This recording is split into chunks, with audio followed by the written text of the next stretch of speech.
Saxon Algebra 2, Lesson 49. Before I say anything else, Happy New Year! Whatever you were celebrating over the past few weeks, Hanukkah, Christmas, the solstice, something else, nothing at all. I think we all share in common the flip of the calendar page. So Happy New Year to you, 2022. I like that number. And so here we go. Let's start with a very simple idea. The name is fancy and hard looking, but trust me, the concept is pretty straightforward. So here's our situation. I'm going to draw the picture in the book. I'm going to draw the picture in my notes. The picture is in the book, but it's kind of hard to see. All right, we've got a line. All right. And we know that the linear intercept is the place where the line crosses this axis. But what if, let's just put some markers in, what if it doesn't cross? What if the line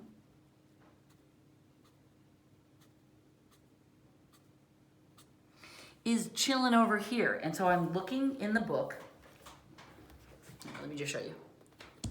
In the book, down here, if the line crosses the y-axis, it's very easy to see what the intercept would be, right? Because it's just the point where it crosses the y-intercept. But what about a line like this, where it's just chilling way over here and it doesn't touch? We know it's going to cross eventually up here, but we can't see that point, so we can't just look at it and say what the linear intercept is. We have to figure it out. So what I'm doing is I'm copying this much of the line into my book. Notice that this point is 4, 0, and this point is 3, 6. So I'm going to graph those 2 points. 4, 0 is right there. 3, 1, 2, 3, 4, 5, 6 is right there. So I'm going to label them. And I'm going to draw that much of the line. It looks almost straight, doesn't it?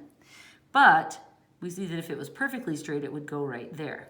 So now we've got a little triangle here. We can use this to calculate. Remember that our equation of the line is y equals mx plus b.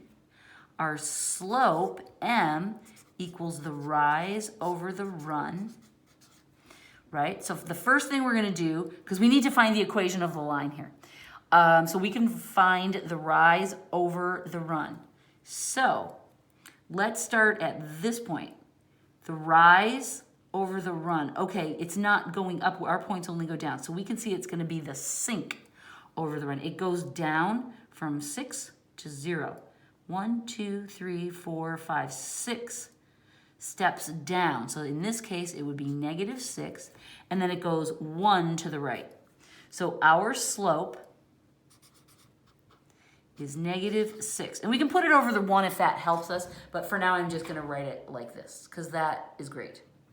Okay, now that's how we find the slope, right? And we always do that first. Find slope. The second step is to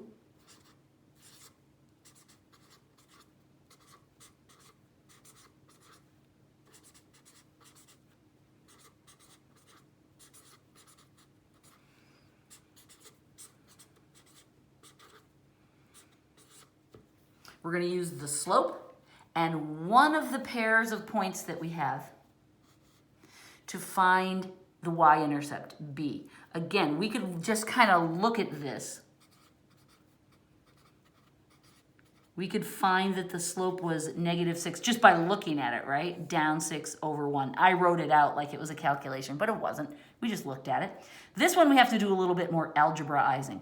So what we do is we take the equation of the line, y equals mx plus b. We know that m equals -6, and we can pick either one of these points to be the one pair of points that we put in. I'm going to use this one because I want to use easier numbers, and 0 just looks good to me. So the ordered pair we're going to use is 4, 0. And remember, these represent x and y. So we're going to substitute this information into this equation and then solve. So 0 equals negative 6 times x, which is 4, plus b. Okay? So I plugged these in, substituted, you might even say.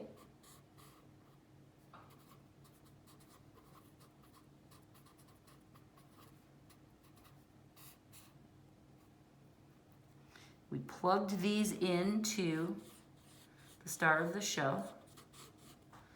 And now we're just going to solve it. Minus 6 times 4 is minus 24. So in order to get this b by itself, we're going to have to add 24 to both sides. 24 equals, that all cancels, b. Aha! So now we've got the m and we've got the b, so now we can not rewrite, but just write the equation of this line. It is y equals minus 6, there's a better place for it, minus 6x plus 24, and that is correct. Okay, we're going to use this a ton. This idea that if we can get the slope and 1 point, we can use that to find the y-intercept. And that's why this is called linear intercept, which I think is fussy, but you know what I mean. Okay, we'll be doing this a ton. I will be reminding and reminding and reminding you. So you'll have plenty of opportunities. Part B is about transversals. What geometry is making its first appearance in 2022? Transversals, I think, are moderately fun because you know what? They look like they're going to be really, really hard, but then once you draw the picture and remember what the heck is happening, they're so easy, right? They're super easy. So you just have to like get your eyeballs to follow the patterns. I know, that sounds hard. Okay, let's draw a picture. Ready? And we have 2 of these, and then we're done. All right. Here we go. I'm going to draw the picture here. It's in the book. You don't have to draw the pictures when you're doing the homework, but I will tell you, as I have 6 bazillion times, if you ever feel stuck or confused, draw the picture. It'll help you sort things out. I love drawing the pictures. It gives my brain a little rest from the computation side of it. It helps me notice details, and I enjoy the process of drawing it. So I heartily recommend. I have had students whose parents have said to them, stop drawing the pictures. You're just wasting time. You're dragging this out. You're making this more of a drama than it needs to be. Don't do it. And I have had to say to the parents, shh, shh, shh, shh, shh. It's beautiful when my students draw the pictures. Please don't harsh their buzz. I don't say it exactly like that, but you know what I mean. Okay, so now I'm just writing in numbers, and it feels like John's throwing some really random stuff at us. Like this just seems ridiculous. This is a B. This is an A. This is a 7. What? And a P? Oh my word. Okay, so first we have to decipher this whole thing. I think what he means is that P is the name of this angle. Z is the name of this angle. We've got a hypotenuse. We see it's a right triangle. We've got a hypotenuse. We don't have the adjacent or the opposite. I'm feeling like there's some trig about to happen in here because I'm seeing the way these pieces are lining up. We're getting some angles and some sides. We just have to figure out what John wants and how we're going to get there. Lines 1 and 2 are parallel. Yes, thank you. We knew. Find sides A and B. And I don't normally write a lot. You know how I am, you guys. I don't like to waste my time writing things I don't need. But in problems like this where there's a bunch of letters floating around, it helps me stay focused, right? This is what we're trying to do. I don't necessarily need to find Z and P, but something tells me it might be useful. All right, so the first thing I'm going to do is I'm going to go to where the numbers are. Well, let me slow down. If I knew this angle, then I could use cosine to find the adjacent, and I could use sine to find the opposite. That would be the hypotenuse, and I would use my calculator, and I would have the angle there. But I don't have that angle. And I only have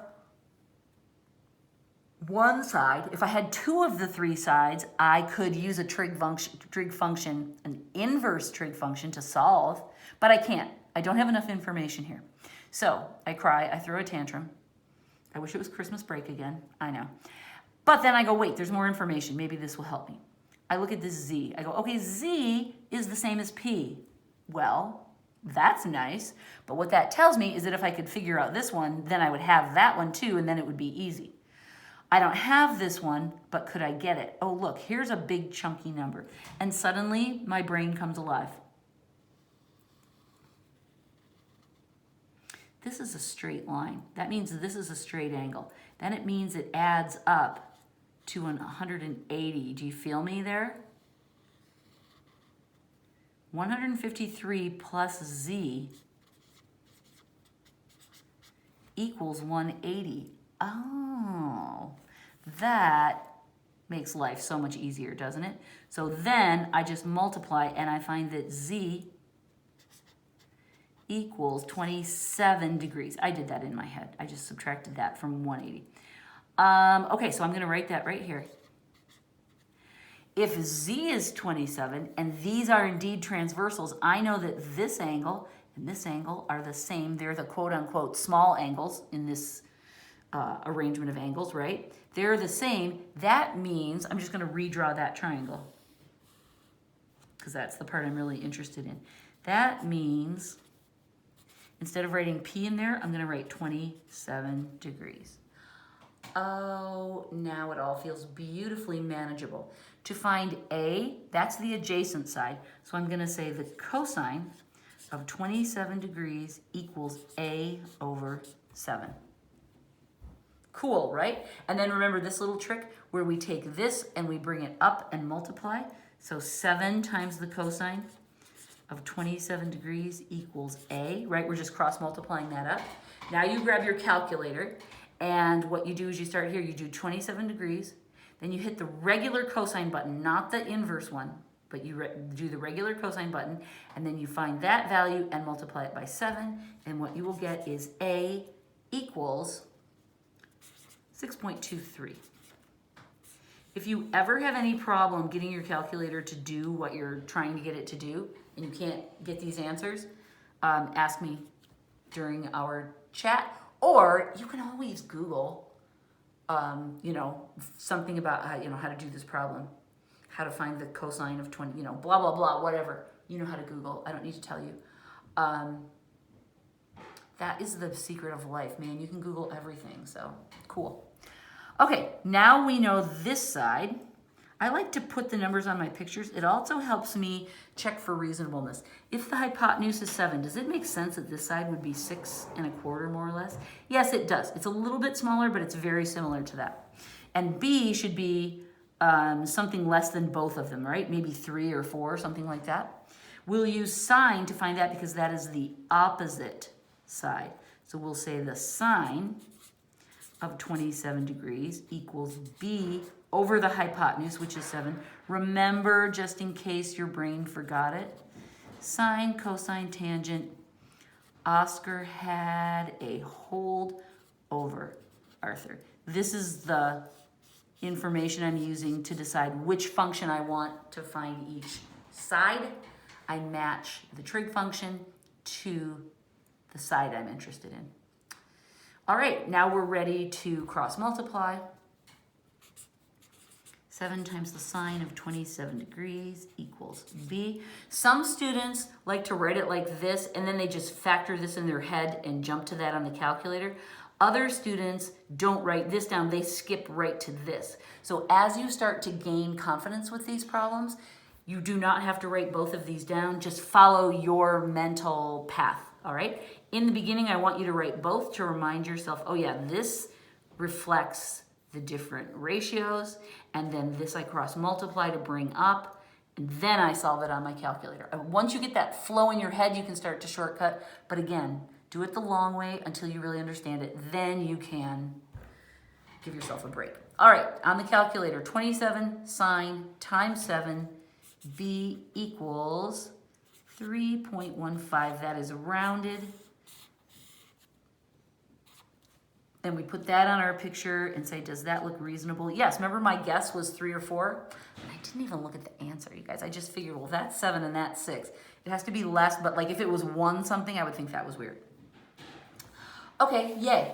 That is how we can use transversals in trig problems. We have one more of them to do, and I just want to remind you that that is kind of the beauty of the way John presents his geometry, is he uses our geometry knowledge to help set up algebra problems, right? Or in this case, a trig problem. We had to understand the geometry of transversals in order to set this all up. Sometimes, and I'm telling you this for a reason, sometimes my students finish and then someone asks them, did you do any geometry? And they don't know what to answer, or they say no because they don't recognize that this is geometry. It's geometry and trig and algebra mixed together, but this part of it is geometry. So you're studying geometry and you don't even know it. John is so sly and just that good. All right, here comes another one just like that one.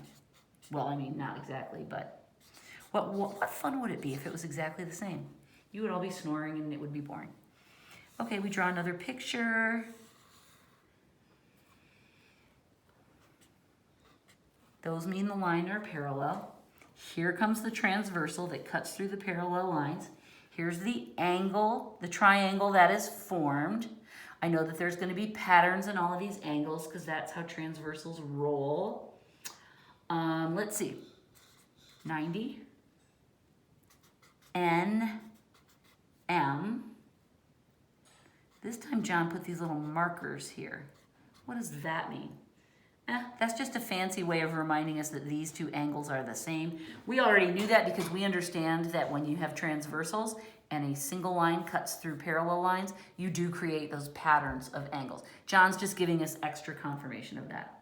It's not really necessary. And then over here, he wrote 158. Okay, so and he wants us to find M and N. And again, we look at that and go, okay, well then who cares about A and B? And that's the clue, that's the lovely hint to us that we're probably gonna need to find A and B in order to find M and N. So let's just dive in. We see that if we could find this angle, we could use trig to solve for these missing sides. We don't have this angle, we don't have this angle. Last time we had that one. No, I guess we didn't. But we see the same thing. These two go together to make a straight line. So that means B must equal 180 minus 158. So B equals, what is that, 22 degrees? Yes. Okay, that means that angle A also equals 22 degrees. Fabulous, I'm loving it. Now what I want to do is I want to redraw this triangle. Again, this just helps me and it helps make it easier for me to keep track of what I'm doing. Here the triangle's kind of lost. Now I know this is 22 degrees, this is 90, this is M, and this is N. This is a big number. We don't usually see triangles with big whopping hypotenusae like that, but it's okay, it won't hurt anything. I'm going to shortcut us just a little bit. No, I'll do it the long way because it's the first day back. To find, did I reverse? Yeah, I reversed it. Look what I did. I almost made us lose our minds. This one is N. This one is M. Now they both just look like N's and M's. That's the N. As if math isn't confusing enough. I like to throw in some curveballs just to make you lose your mind. All right, I like to start with this one. Adjacent is always cosine. I do it because sometimes it's going to be valuable to us to do, like if this was on a grid, this would be an x-axis, and this would be the y. This is probably too confusing, but trust me, it's a good habit to get yourself into to always do the adjacent side first, and for that, we need our friend cosine. So we're going to say, I'm going to do the cosine of 22 degrees equals M over 90. And then I'm going to bump it up, and I'm going to go 90 times the cosine of 22 degrees equals M, and that equals 83.7. So that tells us that this side equals 83.7. Can you believe it? I can. It's close to 90, but it is a little less. The hypotenuse should always be the longest in a right triangle. It should always be the longest of the three sides. But M should be fairly close. Now let's go up here and let's do the sine. Sine of 22 degrees equals N over 90. And again, we're going to take this and bring it up here and do 90 times the sine of 22 degrees equals N. And then again, we multiply this through 22 sine times 90, and we get N equals 33.3. And so there are our two values that we were hoping to find. And again, does 33.3 make sense for this one? We're saying that's roughly a third of that. Well, this is just my little homespun triangle. If you look in the book, John's picture is a little more precise. But yes, that makes a certain amount of sense to me. If it was 6, I would worry. If it was 812, I would worry. 33 seems reasonable, so I'm happy with it. And with that good news, look, we're now on the back side of our lessons page. Remember that this checklist shows you the homework due on this date.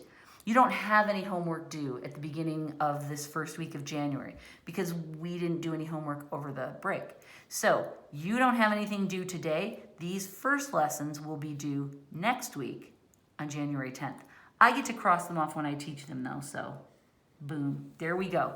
We are on our way to deeper and more refined math knowledge. I personally couldn't be more excited, and I hope you share my pep and vigor. Oh my gosh, lesson 50, the next one. I cannot wait. I cannot wait. See you there. Bye.